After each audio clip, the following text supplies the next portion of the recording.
Tapi pasca kecelakaan, qadarullah, Lina patah satu di paha kanan. Di paha kanan itu ada pecahan tulang, jadi ada tulang yang keluar, lalu kemudian patah 2 di tangan kanan, kemudian 40 jahitan di pelipis sebelah kiri. Nah, itu yang membuat Lina terbatas. Assalamualaikum warahmatullahi wabarakatuh, teman-teman semua. Saya senang sekali hari ini bisa ketemu bareng teman-teman meskipun secara virtual, dan hari ini dalam kegiatan diskusi atau ngobrol bareng ini Sherly nggak sendiri karena Sherly akan punya satu bintang tamu nih yang spesial banget menurut Sherly. Kenapa dia spesial? Ini Sherly pengen kasih gambaran dulu nih ke teman-teman kenapa orang ini menjadi spesial bagi Sherly. Karena orang ini yang akan sebentar lagi Sherly hadirkan di sini, dia punya sikap yang pantang menyerah. Beliau ini pernah mengalami kecelakaan, tabrak lari oleh truk tronton, tulang kaki atau pahanya patah, sehingga beliau harus pakai kursi roda dengan jangka waktu yang cukup lama, kurang lebih udah 2 tahun. Nanti kita akan dengar sama-sama ceritanya. Beliau sudah menjalani proses pengobatan. Dan yang jadi luar biasanya, teman-teman, adalah walau dengan kondisi yang seperti itu, beliau tetap setia melanjutkan kuliah S2-nya. Sudah menulis sebuah buku dan aktif juga mengisi kegiatan offline dan online, kegiatan berbagi. Namanya adalah Teh Lina Fatina. Dan karena usianya lebih muda dari Sherly, jadi Sherly sebut nama aja ya. Kita panggil dulu. Halo, Assalamualaikum, Lina. Halo, Waalaikumsalam warahmatullahi wabarakatuh, Kak Shirley. Kamu gimana kabarnya? Alhamdulillah, sehat luar biasa, Kak Shirley. Kak Shirley, apa kabar, Kak? Alhamdulillah, sehat, baik, luar biasa, dan bahagia tentunya. Alhamdulillah. Iya. Ya, Lina, kita di sini nggak cuma berdua, Lina. Di sini ada juga, saya mengundang 2 orang panelis guest. Ada panelis guest pertama, kita coba sapa dulu ya. Halo, panelis guest pertama. Halo Mbak Sudah Shirley, terhubung? halo Mbak Lina. Halo. Ya, gimana kabarnya? Sehat? Kabar sehat, alhamdulillah. Suara terdengar? Alhamdulillah. Suara terdengar dengan jelas. Terdengar ya, Lin? Di sana terdengar nggak? Terdengar. Oke. Dan ada panelis guest kedua. Saya sapa dulu. Halo, panelis guest kedua. Sudah terhubung dengan kita? Halo, sudah Kak, saya sudah di sini. Halo Kalina. Oke, baik. Dan Lina, sekarang kesibukannya lagi ngapain nih akhir-akhir ini? Di tengah kondisi kebanyakan kita di rumah aja, lagi ngapain aja nih? Aduh, Masya Allah. Yang sedang dikerjakan sih sebenarnya sedang merampungkan tesis, Kak Shirley. Insya Allah, Rabu. Luar biasa. Yang nih, doakan nih, Kak Shirley. Kapan kira-kira selesai? Ada targetnya nggak? Tahun ini selesai, dan wisudanya juga insya Allah tahun ini. Mohon doanya. Amin. Amin, amin, amin, amin. Semoga tahun ini segera selesai semua yang udah direncanakan berjalan dengan baik. Selain menyelesaikan tesis, apalagi nih kegiatannya? Kayaknya banyak banget deh saya lihat di sosial media. Ngisi di sana, ngisi di sini. Lagi nyelesain buku juga nggak sih, Lina? Buku yang keberapa nih ceritanya nih? Kalau buku pasca kecelakaan tuh sebenarnya udah 2, Kak. Yang satu yang udah terbit itu yang kata pengantarnya dari Kak Shirley. Terus selama menggunakan grup yang 2, sebenarnya Lina menyelesaikan naskah lagi, Kak, yang baru nanti ada. Tapi launchingnya tahun ini, rencananya bulan Agustus insya Allah. Dan sekarang yang buku yang udah terbit karena Juang itu rencananya mau diterbitkan lagi, tapi di penerbit yang berbeda. Begitu insya Allah. Terus yang lainnya ya begitu, mengisi agenda. Tentu nggak sebanyak Kak Shirley. Waduh, ini merendah untuk meninggi nih kayaknya. Beneran, nggak sebanyak Kak Shirley. Dan kemarin-kemarin ngehadirin agenda ini Sister Lila, film Sister Lila. Jadi sebagian kisah semangatnya seorang Lina ini oleh penulisnya diangkat ke sebuah film yang diperankan oleh Opisnya Dewi, oleh Ria Ricis, oleh Kak Cindy, sama ada pemeran yang lain yang memerankan Lina gitu.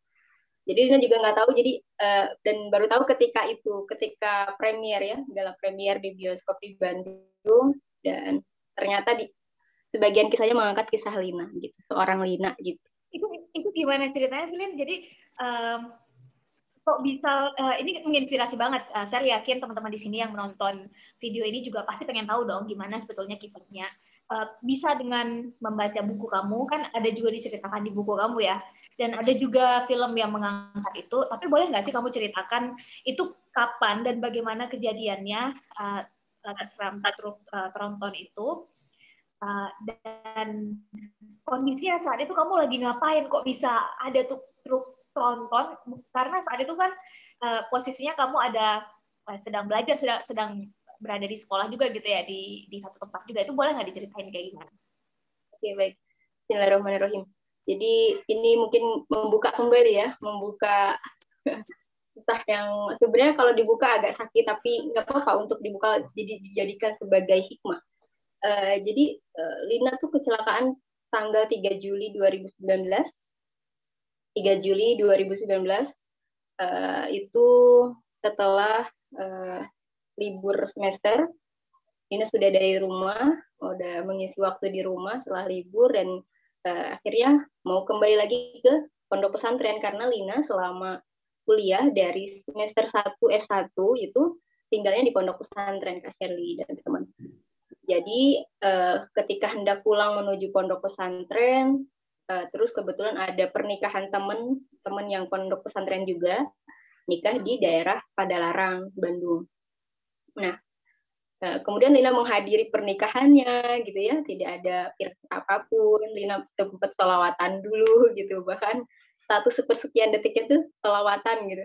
Terus tiba-tiba pulang, hendak pulang ke pondok pesantren, ada teman juga, sebenarnya Lina berdua, ada teman yang alumni yang ingin ikut juga ke pondok pesantren karena sudah lama nggak ke pondok pesantren. Akhirnya ikut, Lina yang bawa motor. Kemudian beberapa menit kemudian, nggak lama dari pulang, kita dengan Lina mengendarai dengan kecepatan yang sedang, yang nggak cepat kayak gitu, biasa aja. Di jalannya Lina sendiri, lalu kemudian jalanan mulai agak berbelok. Ketika agak berbelok dan agak nanjak itu ya, belok agak nanjak, kemudian tiba-tiba ada truk tronton yang sangat besar. Terakhir yang Lina ingat adalah ada truk tronton yang sangat besar warna putih. Hanya terlihat putih, lalu kemudian merasa melayang. Sepersekian detik demikian. Jadi nggak merasakan apapun. Itulah maha baiknya Allah. Maha baiknya Allah, Allah cabut sepersekian detik, sekejap mata, segala rasa dalam tubuh, Allah cabut. Gitu. Allah cabut, lalu kemudian Lina tidak merasakan apapun, bagaimana terlindasnya, bagaimana terseretnya gitu. Tapi kalau dilihat secara zahir ketika itu, bahkan menurut saksi mata sekitar yang menyampaikan ke keluarga, kondisi Lina waktu itu darah sudah banyak, baju robek kayak gitu ya, sudah orang-orang sudah mengira Lina sudah meninggal kayak gitu. Makanya bahkan sampai didiamkan lama di jalanan. Orang-orang kan biasanya kalau ada yang tabrakan itu kan hanya ngevideo foto kayak gitu ya. Kemudian yang saksi mata itu ngejar dulu yang pelakunya, yang nabrak larinya, karena yang bawa truk trontonnya ini langsung kabur.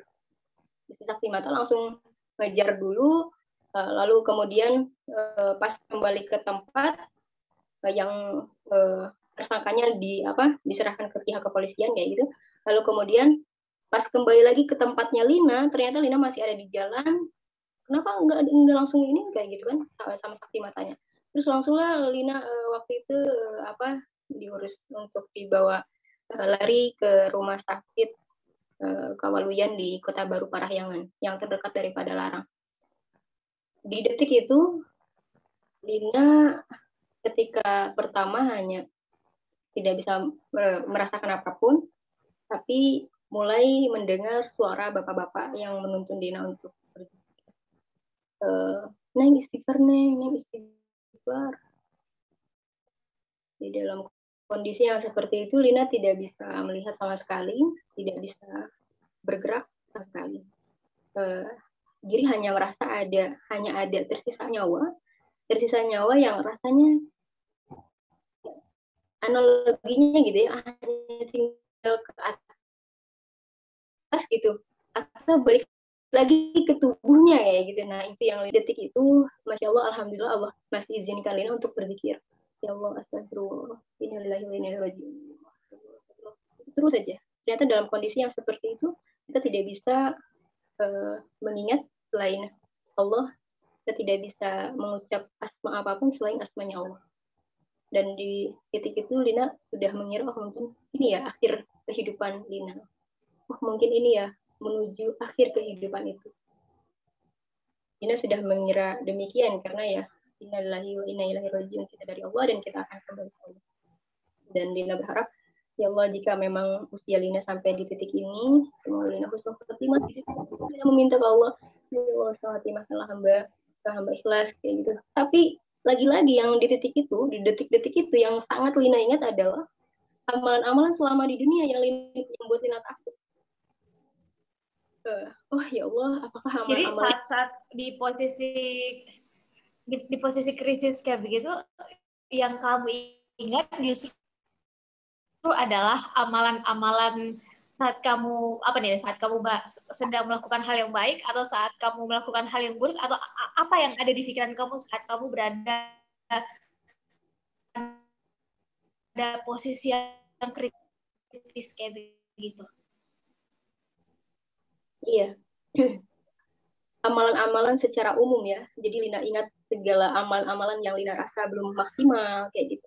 Kemudian Lina juga mengingat amalan-amalan yang Lina rasa Lina bersalah, Lina berdosa, Lina belum menjadi sebaik-baik hambanya gitu. Lina belum berbakti sepenuhnya ke orang tua. Lina belum bisa bermuamalah dengan semua manusia dengan baik kayak gitu. Merasa belum terpenuhi gitu sebagai hambanya yang untuk berbekal di dunia ini gitu. Yang sejatinya kita untuk berbekal di bumi ini untuk berbekal gitu, menuju kampung akhirat. Nah, itulah yang Lina ingat di detik-detik itu. Amalan-amalan, oh ya Allah, apakah amalan-amalan hamba cukup untuk bertemu denganmu? Apakah amalan-amalan hamba cukup untuk bertemu denganmu?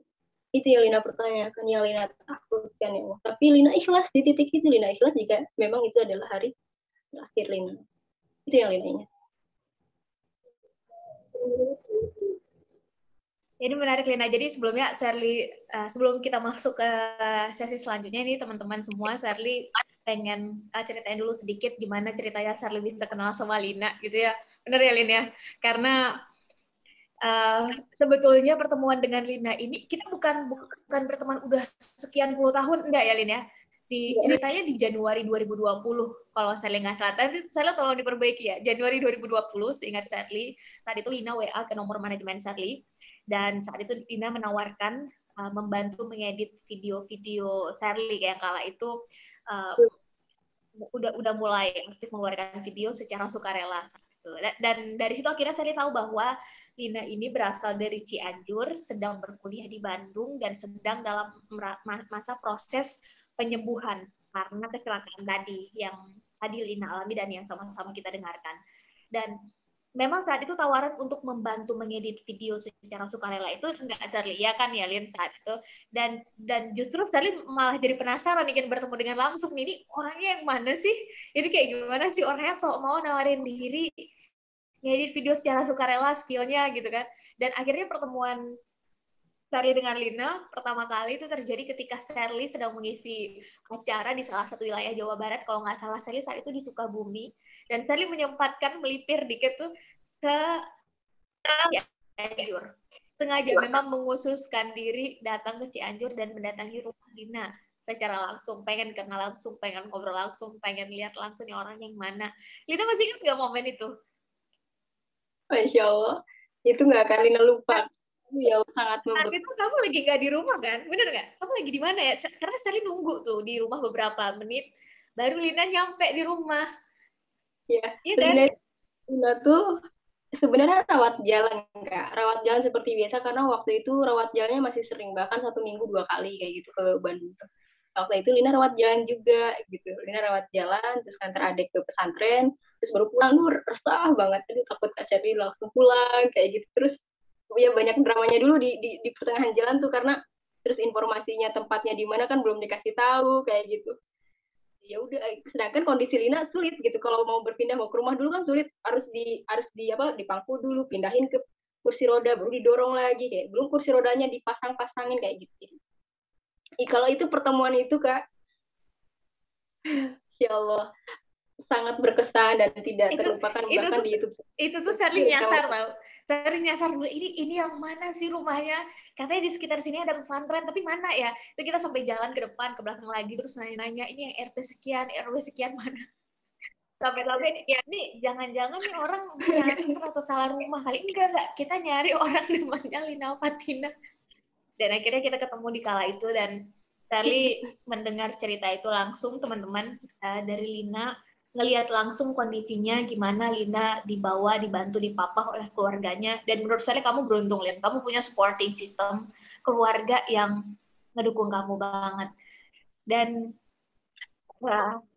saya pengen tahu nih, di tengah kondisi kayak gitu, apa yang membuat Lina bisa terus memotivasi diri, Lin, untuk tetap berkarya, untuk tetap bergerak, untuk tetap melakukan sesuatu? Apa yang membuat Lina punya energi sebesar itu?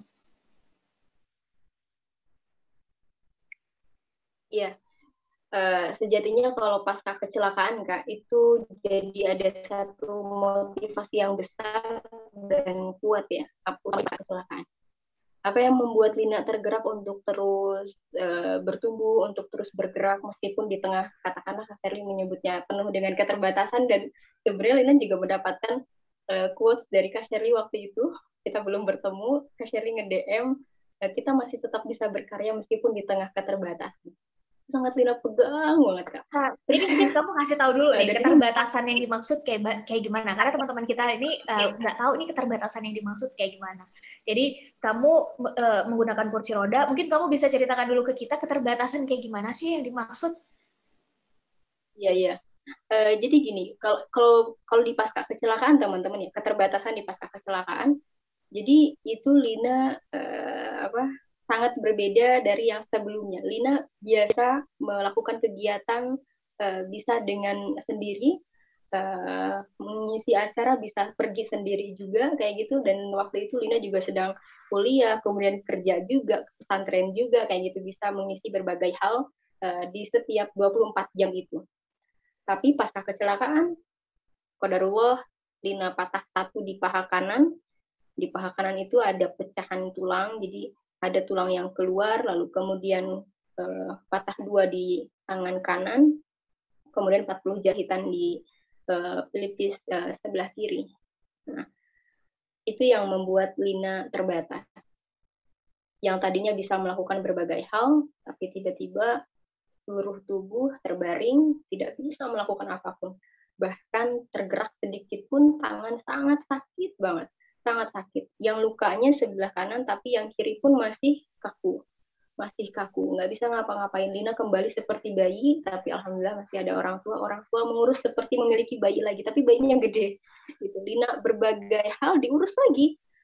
Mohon maaf, dari kotoran semuanya diurus, dimandikan semuanya diurus. Lina mandi, dimandikan semuanya, sholat di tempat yang sama kayak gitu. Di kursi roda. Jadi 24 jam kamu nggak bisa kemana-mana, cuma kalau nggak tempat tidur kursi roda, tempat tidur kursi roda. Bahkan, betul. Bahkan awalnya Kak Sherly, Lina tidak di kasur, melainkan tidur pun di kursi roda. Kursi rodanya yang bisa ditidurkan. Kenapa tidak dipindahkan ke kasur? Karena kesulitan untuk dipindahkan, riskan juga tangan kanan paha kanannya gitu. Terus sakit juga untuk dipindahkan, dan nanti kesulitan untuk dibersihkan kayak gitu. Untuk sholat kan jadi harus di kursi roda kan juga. Jadi selama 3 bulan full Lina tidurnya di kursi roda. Baru, ya betul. Baru bulan keempat Lina baru bisa pindah ke kasur. Masya Allah, nikmat banget pas ketika menemukan kasur kembali. Tapi di kasur pun Lina tidak bisa bergerak ke kanan, hanya paling ke kiri gitu. Itu dalam waktu yang cukup lama juga. Tapi berapa lama, Lin? Berapa lama dengan kondisi kayak begitu? Total kurang lebih 7 bulan ya. 7 bulan belum bisa belok kanan, belok kiri kayak gitu. Jadi masih, tapi alhamdulillah sudah bisa ke kasur waktu itu setelah 3 bulan itu dipindahkan ke kursi roda lagi. Terus aja kayak gitu, kondisi Lina kayak gitu. Tapi di tengah-tengah itu ya Lina juga apa berpikir gitu, apakah Lina harus membusuk seperti ini aja? Dari dulu Lina nggak suka membusuk. Lina keluarga pasti tahu Lina nggak suka membusuk. Membusuk tuh dalam artian nggak suka diam gitu, nggak suka diam. Jadi maunya ada kegiatan kayak ya kayak gimana ya kalau nggak ada kegiatan. Jadi ya maunya ada kegiatan. Nah, tiba-tiba Allah berkehendak lain, memberikan scene yang lain gitu di dalam kehidupan Lina. Lina harus terbaring full. Tapi yang membuat Dan Lina kamu kan, dan Lina yang sebelumnya itu kan Lina yang aktif ya. Kalau kamu berdasarkan cerita kamu tadi, kamu ke sana ke sini, kamu ngisi, bisa pergi sendiri, kamu ikut kegiatan atau aktif ikut kegiatan di sekolah tempat kamu mengaji juga sendiri. Itu kan artinya kamu memang punya banyak kegiatan, dan dengan kondisi sekitar 7 bulan tadi kamu bilang kamu terbaring, nggak bisa kemana-mana. Kalau bahkan dalam kondisi terbaring sekalipun kamu nggak bisa bergerak banyak. Itu perasaan kamu saat itu gimana, Lin? saat itu Kak, itu utamanya ya setelah 1 hari Lina dibawa dari rumah sakit, di rumah sakit 8 hari, kemudian dibawa ke rumah. Tiba-tiba pagi hari Lina melihat detak jam. Tek, tek. Tiba-tiba teringat, ya Allah, biasanya Lina jam segini melakukan ini. Ya Allah, biasanya jam segini Lina melakukan A, B, C. Tapi tiba-tiba Lina harus terbaring, ya Allah, astagfirullah. Di sana Kak Lina nangis, menangis-nangisnya, ya Allah, astagfirullah. Lina nangis, menangis-menangisnya karena Lina merasa kehilangan. Kehilangan berbagai kegiatan, kehilangan fungsi tubuh. Yang tadinya bisa melakukan A, B, C, D, tiba-tiba harus kehilangan. Lina merasakan kehilangan itu. Lina menangis dengan semenangisnya, kemudian meminta mama ada buku dan kitab di tas yang Lina bawa saat kecelakaan. Lina minta buku-buku tersebut dan kitab tersebut di ke atas dada kan Lina. Lina sono bahasa Sundanya tuh. Lina rindu banget. Ya Allah, Lina rindu pengen ngaji, Lina rindu pengen belajar, Lina rindu berbagai kegiatan. Nangis. Kata mama, udah jangan nangis kayak gitu. Tapi ya nggak melarang untuk menangis juga, tapi maksudnya jangan berlebihan kayak gitu. Tapi akhirnya mungkin sekitar 1 jam ya Lina mengeluarkan air mata kayak gitu untuk puas dulu untuk menangisnya kayak gitu. Tapi akhirnya alhamdulillah dari sana Lina tidak berlarut-larut dalam tangisan, tidak berlarut-larut dalam menerima menyadari keadaan Lina saat ini, tidak berlarut-larut dalam hal itu, tapi berpikir apa yang bisa dilakukan di tengah kondisi yang seperti ini. Nah, itu kan nggak semua orang ya, Lin, yang bisa kayak gitu. Nggak semua orang bisa memunculkan motivasi itu dalam diri. Nah, dalam konteks ini, Lina bisa di tengah kondisi kayak tadi, terus Lina bisa memunculkan motivasi, bisa memunculkan semangat setidaknya dalam diri sendiri. Ini apa yang harus saya lakukan meskipun di tengah kondisi kayak begini. Itu motivasi atau energinya dari mana? Dan kamu kayak gimana bisa memunculkan semangat kayak begitu? Utamanya sebenarnya dorongan yang lebih kuat itu Lina dapatkan bahkan di detik kecelakaan juga. Kalau tadi kita tarik ke belakang, yang Lina ingat adalah amalan-amalan selama di dunia. Ternyata Allah memberikan hal lain 1 bulan pasca kecelakaan. Di 1 bulan pasca kecelakaan, dalam kondisi Lina masih terbaring di atas kursi roda, tapi Lina coba buka Al-Quran dengan tangan yang masih terbatas juga pergerakannya. Lina mendapati ayat Quran surah Sajdah ayat 12. Di sana disebutkan, Rabbana abusarna wa sami'na farji'na nama solihan inna mukinun ya Rabb. Kami telah melihat, kami telah mendengar. Tolong kembalikan kami ke dunia untuk melakukan satu kebaikan. Ketika mendapati ayat tersebut 1 bulan pasca kecelakaan, di tengah Lina masih dalam kondisi yang terbaring, sedih. Yang pertama sedih, yang kedua bersyukur karena ya Allah, apa yang Lina ingat di detik kecelakaan itu sangat berkorelasi dengan ayat Quran surah Sajdah ayat 12 ini. Kemudian mendapati diri Lina yang masih Allah berikan kesempatan untuk hidup. Allah kayak Lina merasa terlahir kembali. Dari sanalah Lina tergerak karena apa-apa yang akan kita ingat di yaumil akhir kelak itu, orang-orang yang akan minta ke Allah itu adalah untuk dikembalikan ke bumi untuk melakukan satu kebaikan. Dan sekarang ketika kita menyadari diri, Allah masih memberikan kesempatan kepada kita, Allah masih memberikan usia kepada kita, maka kita akan menyia-nyiakannya? Tentu jawabannya tidak. Maka ya kita terus bergerak di tengah apapun kondisinya. Maka itu yang sebenarnya. Ya, ini sebenarnya menarik, Lin, karena kalau kita sadari dalam 1 tahun terakhir, sebetulnya di tengah kondisi COVID-19 ini, kita kan di rumah aja ya, artinya dengan segala keterbatasan, kita nggak bisa, kalau kita belajar, kalau kita ngajar, atau kalau kita punya kegiatan selama ini di luar rumah, terus sekarang kita kayak stuck di dalam rumah, dan nyadar nggak sih sebetulnya dengan kondisi kayak begini aja banyak orang yang ngeluh, banyak sebutlah kita gitu ya, anak muda udah ngerasa aduh bosan banget, aduh jenuh banget gitu ya, aduh kok kondisinya udah bikin kita kayak nggak bisa ngapa-ngapain. Dengan gambaran tadi yang Lina sampaikan, rasanya kondisi ini udah pernah kamu alami, berada di rumah, berkarya dari rumah, belajar dari rumah, dan stuck gitu ya, nggak bisa kemana-mana, itu udah kamu rasain ternyata, bahkan sebelum COVID-19 ini terjadi, ya nggak sih, Lin? Betul banget, Kak Shirley. Jadi ketika tiba-tiba masuk masa pandemi, orang-orang berkeluh kesah ya, mengeluh karena dia harus di rumah.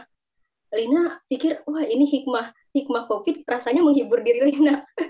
Menghibur diri Lina karena apa? Karena Lina tadinya merasa sendiri untuk dirumahkan. Tiba-tiba semua teman-teman juga tiba-tiba harus di rumah juga kayak gitu. Jadi kita kayak samaan ya, cuman ya Lina kena jalan ya gitu, Kak. Jadi sekarang kamu di tengah kondisi kayak begitu kan, kamu terus berkarya ya, Lin ya. Kamu saat itu ketika ketemu kamu bilang tengah menyelesaikan lagu juga, kalau nggak salah ya, iya nggak sih saat itu?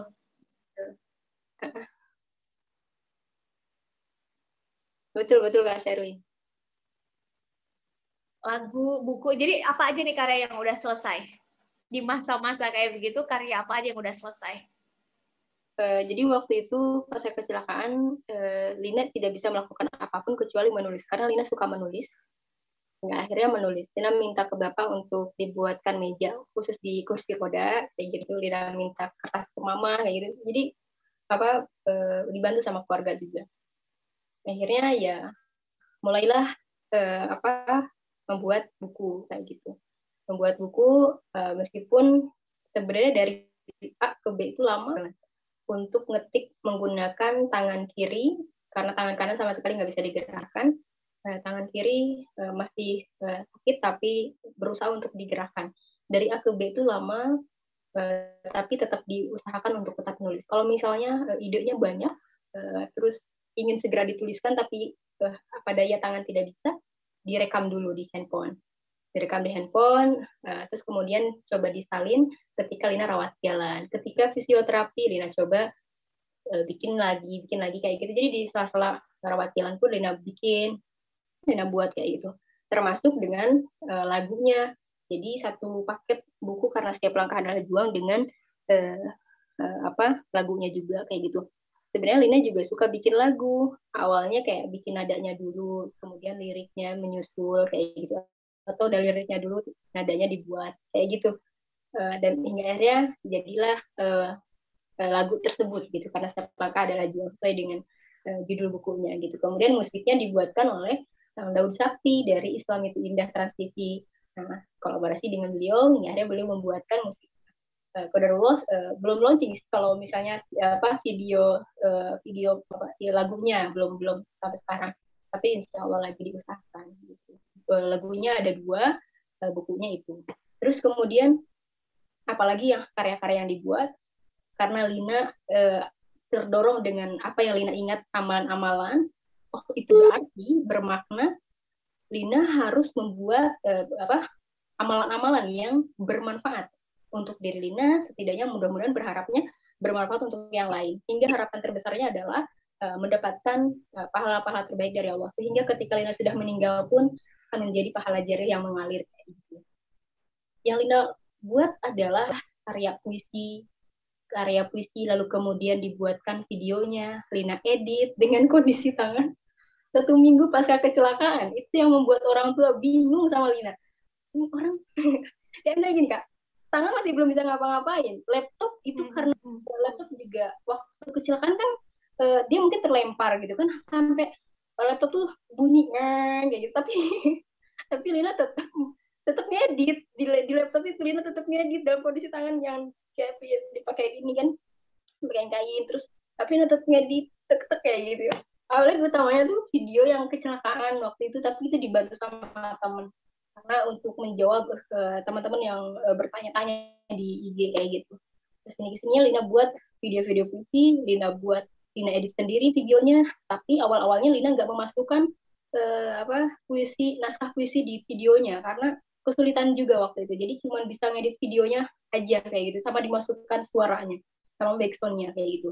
Nggak ditulis secara detail naskah puisi di dalamnya. Tapi kesini mulailah dituliskan juga naskahnya biar lebih jelas kayak gitu.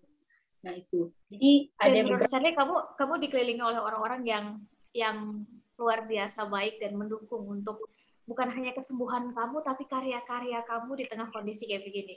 Luar biasa, Lin. Tadi sempat kepotong, Lin. Jadi kalau teman-teman mau nonton Sister Lila, itu gimana, Lin? Harus bikin nobarnya dulu atau bisa nonton di YouTube?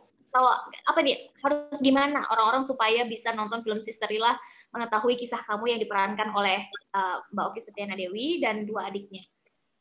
Iya, kalau mau nonton itu nggak bisa di YouTube, tapi beli tiketnya. Jadi kayak kita nonton di bioskop tapi secara online. Kita belinya di webnya Moveflix, dan di sana kita bisa membeli tiket, kemudian kita dapat kode tiketnya untuk kita nonton. Tapi sejatinya film itu tuh jadi kisahnya Osticis itu, yang bertiga itu, yang adik kakak bertiga, kemudian bertemulah dengan sosok Lina. Sebenarnya itu sih. Cuman nanti lebih lanjutnya ya harus nonton. Cuman ceritanya gitu. Jadi bertiga ini Ini spoiler dulu ya dikit-dikit. jadi ada satu konflik, terus kemudian tiba-tiba bertemu dengan sosok Lina, dan sosok Lina ini mengangkat kisahnya dari Lina itu gitu ya, sebagian mengangkat kisah semangatnya Lina kayak gitu ya. Untuk jelasnya itu cara nontonnya, kita perginya ke webnya Moveflix, kemudian kita dapat tiket dan bisa nonton gitu. Oke. Dan untuk teman-teman yang di sini pengen ngubungin kamu, bisa kemana, Lin? Bisa ke email atau ke Instagramnya, boleh dikasih tahu? Oh, kalau menghubungin Lina? Iya, kalau menghubungin Lina. Boleh coba kirim DM. Bisa kok di DM, insya Allah. Di @lina_fatina ya, kalau benar ya, di @lina_fatina. Teman-teman bisa langsung kalau pengen tahu lebih dalam bagaimana Lina ini melewati masa-masa itu, tapi ternyata justru energi luar biasa itu dia munculkan dari dalam dirinya, dan tentu ada pemantik dari apa yang dia baca tadi, ayat yang dia temui. Oke, baik. Kita coba tanya dulu ya, ini ke panelis guys, apakah sudah terhubung dengan kita? Halo. Cek, halo panelis guys kedua, bisa dengar suara kita dengan jelas? Halo. Halo ya. Oke, berarti baik. sudah ya. Sudah aman. Panelis guys kedua, tadi kan kamu dengar nih gimana perjuangan Lina. Ya, menurut saya ini luar biasa sih. Kita aja sekarang di tengah COVID-19 udah banyak yang ngeluh. Kebayang nggak sih kalau kita ada di posisi Lina? Iya. Gimana tanggapan kamu? Baik. Pertama, untuk dari saya, untuk sosok Kak Lina ini sangat luar biasa. Termasuk mungkin di sini saya terinspirasi juga oleh kakak. Mungkin di sini saya mewakili dari banyaknya kawan-kawan yang di luar sana yang nanti akan menonton video ini, mungkin bertanya-tanya sebagai bagaimana sih Kak bisa bangkitkan kembali, terus bagaimana pesan-pesannya Kakak Lina gitu kan ya untuk teman-teman, terkhusus nih untuk anak-anak muda zilenial yang dimana sekarang kita sudah masuk ke era semua di rumah, sekolah di rumah, kemudian segala aktivitas di rumah gitu kan, sehingga itu membuat kita sebagai orang muda itu bisa dikatakanlah nanti dampak negatifnya yang kita khawatirkan itu menjadi ansos gitu ya Kak. Nah, untuk itu mungkin pertanyaan saya ke Kak Lina, bagaimana pesan-pesan Kak Lina untuk generasi muda khususnya untuk bisa tetap semangat di tengah kondisi yang segala dirumahkan gitu kan, yang mungkin kata Kak Lina menjadi suatu keberkahan mungkin kan ya, tadi di tengah COVID yang awalnya kakak merasa saya sendiri gitu kan yang harus dirumahkan, tapi ternyata di tengah COVID kayak gini nggak hanya kakak gitu, kita semua pun termasuk saya di sini merasakan apa yang tadinya kita harus beraktivitas keluar, kemudian alhasil kita harus membiasakan diri semuanya kegiatan di rumah seperti itu. Boleh Kak Lina, mungkin seperti itu Kak Serli, sedikit pertanyaan untuk Kak Lina mungkin.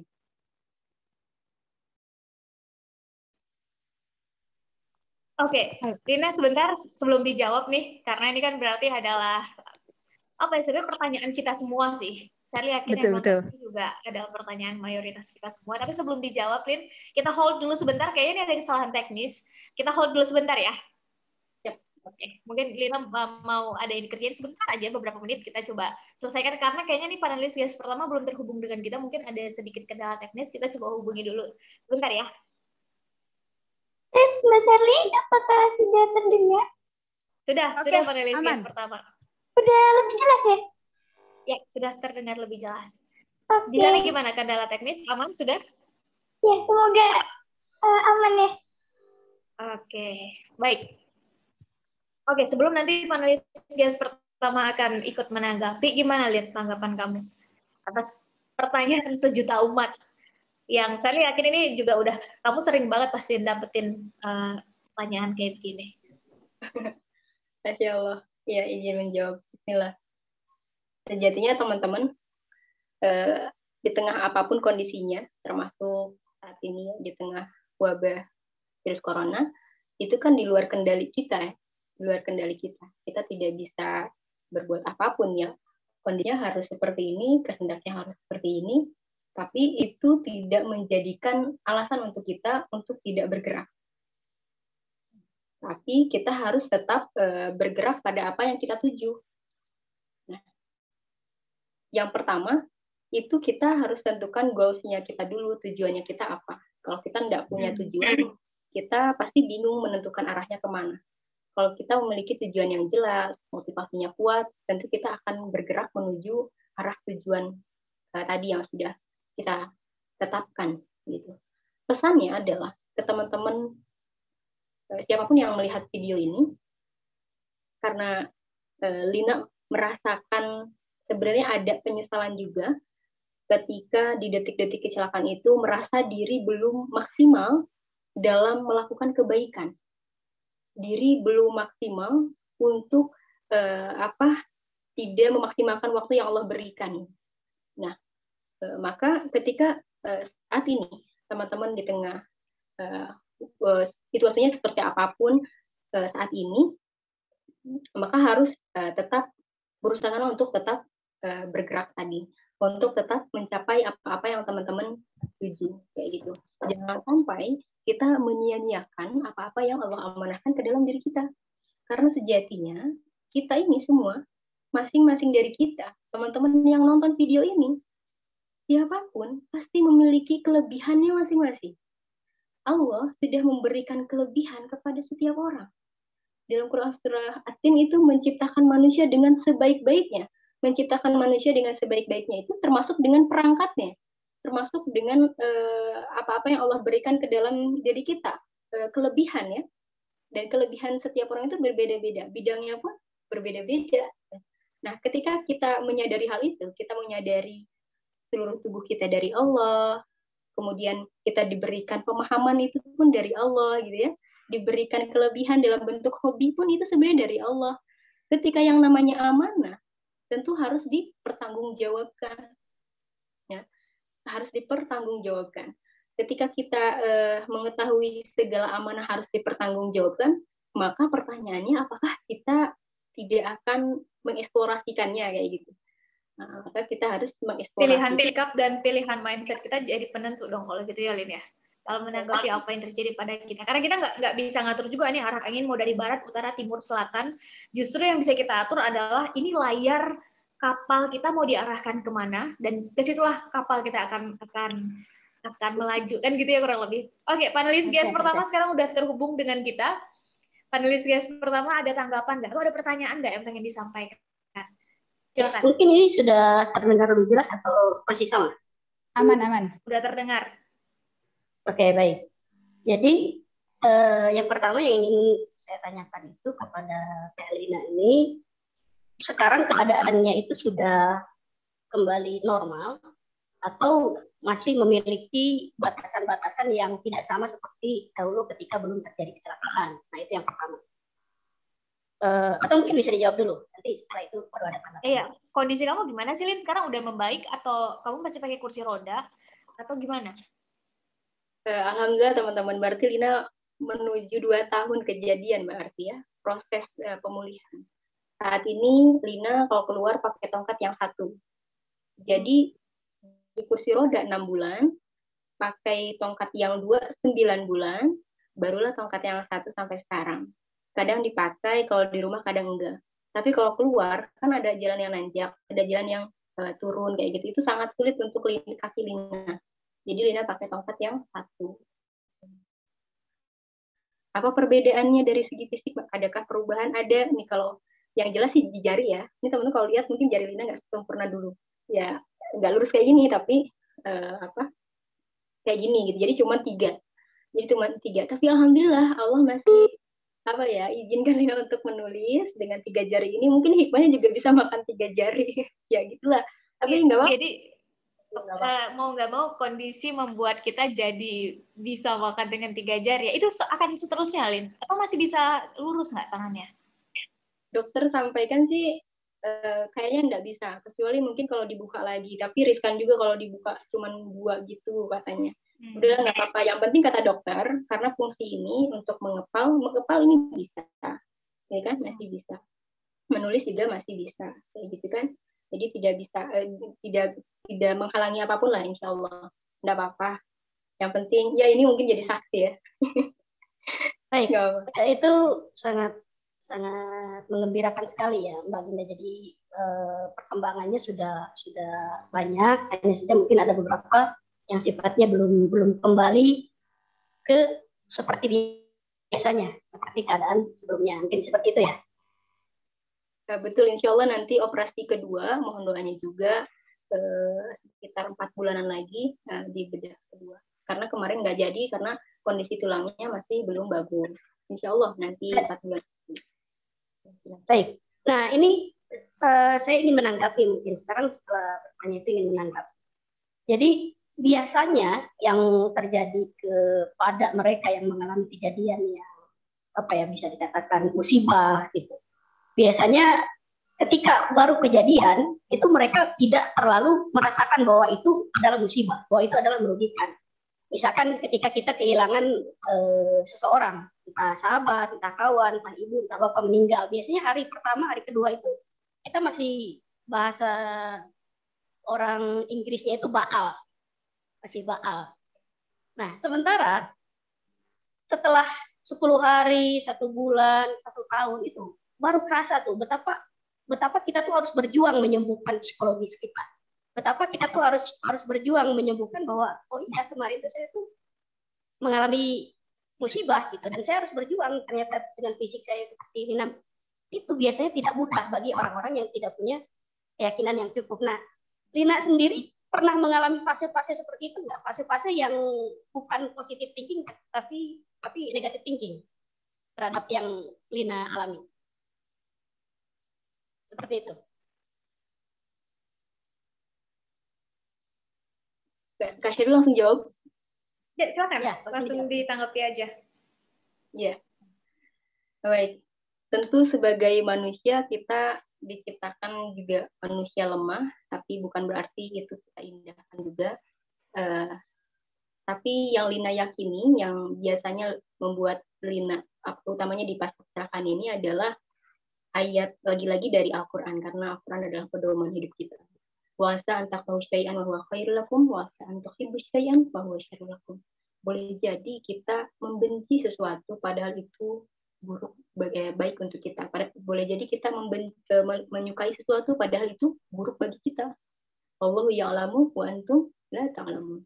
Dan Allah Maha mengetahui sedangkan kita sama sekali tidak mengetahui. Jadi apapun yang Allah beri pasti ada sesuatu terbaik di balik itu semua. Akan ada hikmah terbaik di balik itu semua. Sejatinya pernah nggak merasakan, kalau tadi pertanyaannya ada di titik, katakanlah titik terendah ya, titik terendah. Kalau titik terendah saat kecelakaan mungkin saat tadi, ketika menyadari diri, merasakan kehilangan fungsi tubuh, merasakan kehilangan berbagai kegiatan. Itu titik terendah. Tapi sebenarnya ada lagi titik terendah yang Lina rasakan sebelum kecelakaan. Tapi lagi-lagi apa-apa yang Allah berikan, baik yang kita lihat rasanya buruk gitu di diri kita ya, tidak mengenakan bagi diri kita selaku manusia. Tapi sebenarnya buruk itu hanya datang dari kacamata kita sendiri sebagai manusia yang lemah, tapi di pandangan Allah, di matanya Allah, pandangan Allah itu adalah yang terbaik untuk hambanya. Tentu ada di kondisi itu, tapi kita tidak seharusnya untuk terus ada di posisi itu. Fokusnya ke solusi gitu ya kalian. Karena kalau Charlie yang dengerin sih tadi kamu ada di titik dimana, aduh aku di tempat tidur aja nih, nggak kemana-mana, nggak bisa ngapa-ngapain kan gitu ya. Ingat nggak yang tadi pas waktu detik-detik jam itu kamu perhatikan, terus kamu, betul. Jadi aku akan menghabiskan waktu di sini. Ketika sebelumnya tahu bahwa kamu begitu aktif, ikut kegiatan sana, ikut kegiatan sini, lomba sana, lomba sini, seorang Lina yang sangat aktif berkegiatan tiba-tiba harus tertidur ya. Itu kan tadi kamu bilangnya adalah titik di mana jadi bakal kayak begini terus nih. Tapi kalau yang saya tangkap adalah bukan fokus ke berlama-lama di masalah, tapi bagaimana problem solving-nya. Oke, sekarang posisinya adalah di tempat tidur aja. Terus di tempat tidur ini bisa ngapain? Dengan Lina tadi minta buku, terus Lina minta disediakan, benar nggak sih, kertas, pulpen, terus laptop, diminta alat perekam. Itu kan sebenarnya Lina berusaha untuk fokus pada solusi apa yang masih bisa dikerjakan kan gitu ya, Lin? Benar nggak sih? Atau jangan siapa yang salah tangkap nih? Enggak, memang demikian, memang betul Kak Shirley. Jadi kita memang sudah menyadari, kita harus menyadari betul sepenuhnya, menyadari keadaan kita, menyadari kondisi kita, posisi kita saat ini, kita sadar betul dan kita menerima. Ketika kita sudah menerima nih dengan legowo, kita menerima berbagai hal yang ada di lingkungan kita, sekitar kita, apa yang terjadi ke dalam kehidupan kita, barulah akan muncul dengan jernih apa yang harus kita lakukan, apa yang bisa kita lakukan, hal-hal yang terkecil terlebih dahulu, yang terdekat dengan diri kita sendiri. Apa yang bisa kita lakukan di saat ini, yang terdekat aja dulu, yang bisa kita lakukan di lingkungan kita aja dulu kayak gitu. Jadi itu yang pertama, kita harus menerima diri kita, harus menyadari penuh apa yang ada di diri kita, apa yang ada di lingkungan kita, dan terima dengan sepenuhnya. Jadi kalau penerimaan itu yang sulit ya nggak, panelis guys? Iya, kalau saya boleh menyimpulkan sedikit menyimpulkan dari apa yang Lina tadi sampaikan, ini mungkin suara saya sudah lebih jelas ya sekarang ya sebenarnya. Jadi ada istilah kesakitan atau kecelakaan itu boleh menghantam fisikmu, tapi bukan berarti harus menghancurkan mentalmu. Yes, tentu itu susah, tidak mudah. Tapi ketika kita benar-benar berniat, maka tentu tidak mustahil. Karena sebetulnya keberanian atau tekad untuk menghadapi ketakutan atau apa yang ditakutkan itu adalah syarat pertama kemenangan kita terhadap diri kita. Jadi sebetulnya kan pertarungannya itu diri kita dengan ketakutan kita, dengan harapan kita, dengan ketakutan kita. Itu dinamakan kemenangan psikologis. Nah, saya lihat di sini Lina sudah berhasil memenangkan itu, gitu. Sehingga dia tanpa merasa perlu dikasihani, tanpa merasa perlu diyakinkan oleh orang lain, dia terus meyakinkan dan mempercayai dirinya sendiri untuk menghadapi ketakutannya. Itu sih yang saya simpulkan, Mbak Sally. Tapi dengan kondisi kamu kayak gini, terus panelis guys tadi juga udah bilang bahwa kamu udah bisa mengalahkan ketakutan itu, kamu udah berhasil mengalahkan ketakutan itu secara mental. Ada nggak sih hal yang kamu takutin sekarang? Secara dengan tingkat terjebak gitu, kayak tadi di tempat tidur nggak bisa ngapa-ngapain aja kamu udah bisa selesai dengan hal itu. Ada nggak sih hal yang kamu takutin sekarang? Ya selain ya yang berkaitan dengan yang maha kuasa ya, tentu kita masih ada sisi-sisi itu masih ada, tapi ada nggak sih hal yang sifatnya tantangan sebagai seorang muda yang kamu takutin sekarang? Kekhawatiran kamu apa sih sekarang? Dulu mungkin sempat ada ketakutan untuk melewati menggapai masa depan. Karena kan gue di masa depan, aduh aku takut nih, masa depan aku kayak gimana nih, kayak gitu, mungkin gitu. Tapi rasanya sekarang nggak takut sih, karena ketakutan itu sebenarnya bisa kita dobrak dengan apa hal-hal kecil yang kita lakukan, pergerakan-pergerakan kecil yang akan kita lakukan. Jadi ketakutan itu akan kita temui jawabannya ketika kita jalan gitu. Kalau kita Gerak aja terus gitu ya. Kalau kita takut di sini, ini ketakutannya. Ini kita takut nih. Terus aja kita di sini. Kalau kita terus bergerak, meskipun kecil langkahnya, kita akan mengetahui dan kita akan melewati ketakutan-ketakutan itu dan kita akan menemukan jawabannya. Gitu. Jadi keep doing, keep moving gitu kali ya. Terus aja jangan berhenti. Iya, betul. Lina, apa rencana kamu ke depan? Apa target Lina ke depan? Target Lina ke depan yang pertama menyelesaikan studi Lina. Terus insya Allah mau terus lanjut berkarya dengan karya-karya kecil Lina dan inginnya tentu ada beberapa harapan yang ingin Lina gapai teman-teman ya, yang ingin Lina capai. Ada bisnis yang ingin Lina selesaikan, ada buku-buku yang ingin Lina tuliskan kayak gitu. Kemudian pas studi mungkin nanti insya Allah ingin kayak Kak Shirley juga bisa mengajar di salah satu universitas kayak gitu. Dan iya tentunya sebenarnya satu value yang ingin Lina raih adalah kalau tanda ini ya menjadi tangan-tangan Allah.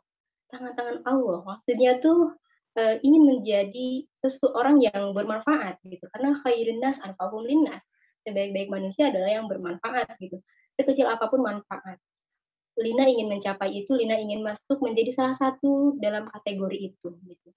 Ya semampu Lina, sebisa yang Lina usahakan gitu. Kayak gitu. Oke. Lina, terakhir, apa sih pesan-pesan kamu untuk anak muda dan untuk teman-teman yang saat ini sedang menonton video ini? Ya, buat teman-teman, di tengah apapun kondisi kita, sejatinya kita memiliki perjuangannya masing-masing, kita memiliki masa lalunya masing-masing, kesakitannya masing-masing. Tapi yang harus kita yakini adalah kita memiliki Allah yang maha besar dan kita harus tetap bergerak sesuai dengan apa yang Allah ridhoi dan Allah cintai gitu. Jangan sampai kita menyia-nyiakan apa-apa yang telah Allah titipkan ke dalam diri kita. Kita coba berjuang, eksplorasikan diri kita semampu kita. Maka kelak akan kita temukan jawaban-jawaban yang kita takutkan itu. Semoga teman-teman senantiasa berkarya dan menjadi seseorang yang berdaya di bidangnya masing-masing dengan caranya masing-masing. Luar biasa, Lina, terima kasih banyak atas waktunya. Saya senang banget bisa ikut sharing nih dengan figur-figur yang luar biasa semangatnya, mau fight menghadapi pressure, menghadapi tekanan, atau hal-hal yang tidak terduga sebelumnya terjadi pada dirinya dan mau melawan itu, mau mencoba untuk menyelesaikan masalah itu. Dan teman-teman kalau boleh saya simpulkan, maka sebetulnya kita punya rasa sakit masing-masing, kita punya perjuangannya masing-masing, kita punya rasa kecewa dan masalah kita masing-masing, dan nggak perlu juga kita bandingkan dengan yang lain, benar nggak sih, Lin? Dan kalau dari perjalanan Lina tadi kita bisa simpulkan 3 hal. Pertama adalah penerimaan, acknowledge masalah kita apa sih, sekarang kondisi kita kayak gimana sih, dan ayo kita terima itu. Tanpa kita menerima itu, maka akan sulit untuk menemukan solusinya. Setelah kita terima, ayo kita fokus pada solusi, problem solving. Terus di tengah kondisi kayak begini, solusinya kayak gimana? Setelah kita temukan itu, start with a small step. Ayo kita mulai. Mungkin dengan langkah-langkah kecil dan terlihat sepele, tapi ketika itu diakumulasikan, kita bisa sama-sama melihat bahwa karya itu akan muncul, karya itu bisa dirasakan manfaatnya oleh orang-orang sekitar kita. Keep going, keep moving, dan keep doing something. Jangan biarkan diri ini berhenti, karena ketika kita berhenti, ya semua yang akan stuck. Terima kasih Lina sekali lagi atas waktunya. Sehat-sehat terus, semoga kita bisa ketemu ya secara langsung. Amin, amin. Pengen banget. Ya Allah. Yang saat ke Cianjur itu. Gimana? Kita baru ketemu 1 kali itu kan? Iya, betul. Kita baru ketemu. Kita baru ketemu 1 kali, tapi udah. Semoga diizinkan untuk bertemu lagi, dan kamu tetap sehat, teman-teman juga tetap sehat, tetap semangat memperjuangkan apapun yang saat ini tengah teman-teman perjuangkan. Terima kasih sekali lagi. Tadi pamit undur diri. Terima kasih Lina, terima kasih panelis guest pertama dan panelis guest kedua, dan terima kasih teman-teman semua. Terakhir, saya tutup. Assalamualaikum warahmatullahi wabarakatuh.